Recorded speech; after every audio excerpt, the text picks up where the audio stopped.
Millions of people now plan their families using a meticulous, continuous stream of digital body data.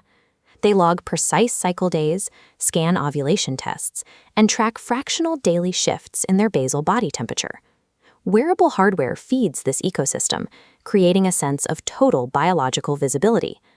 This relies on an assumption that the human body operates as a closed system, where internal metrics alone dictate reproductive success.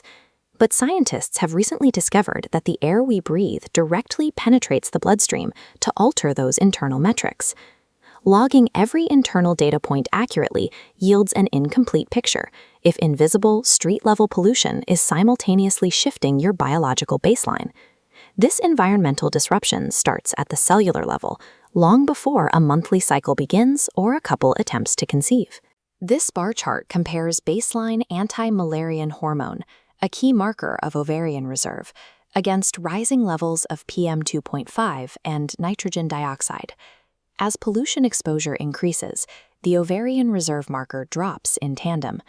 This severe cellular degradation affects both partners. Clinical data shows a 3-month exposure window to fine particulate matter severely degrades sperm concentration and progressive motility.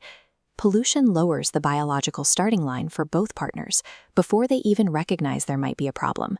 These degraded reserves eventually cascade into the day-to-day mechanics of the menstrual cycle. A 2025 study analyzed over 2.2 million tracked cycles to measure this exact effect. This calendar demonstrates the study's outcome. As PM2.5 rises, it shrinks below 24 days or stretches past 38 days, triggering unpredictable cycles. Driven by components like black carbon, the calendar dissolves into chaotic wavelines. These track hormones, FSH, LH, estradiol, falling completely out of synchronization. This invisible chemical interference crashes the software of the reproductive system. It turns precision tracking tools into guesswork by constantly shifting the underlying biology. These systemic disruptions hit their critical limit when a couple attempts actual conception, particularly within clinical settings like in vitro fertilization.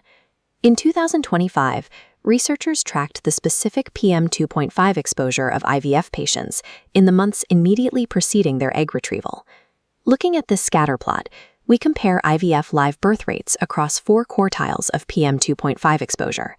In the highest exposure quartile, the odds of a live birth drop by a staggering 34%. Particulate matter is then compounded by extreme ambient heat.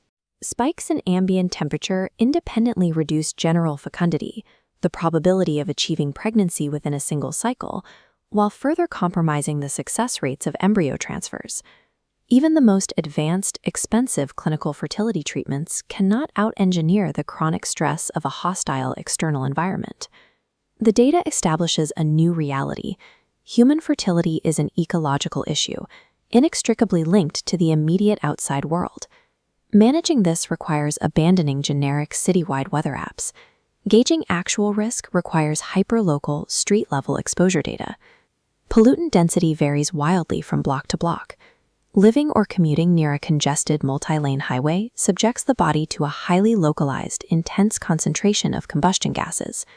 That daily traffic burden is periodically overwhelmed by broader climate events, like seasonal wildfire smoke, which blanket entire neighborhoods in PM2.5. Addressing this means identifying preconception exposure windows. These are specific time frames where individuals must actively manage their surrounding air quality.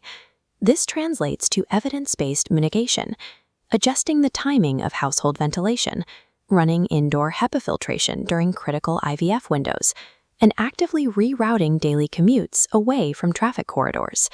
The future of family planning demands that we monitor and manage our environmental exposure with the exact same rigor we apply to our internal biology.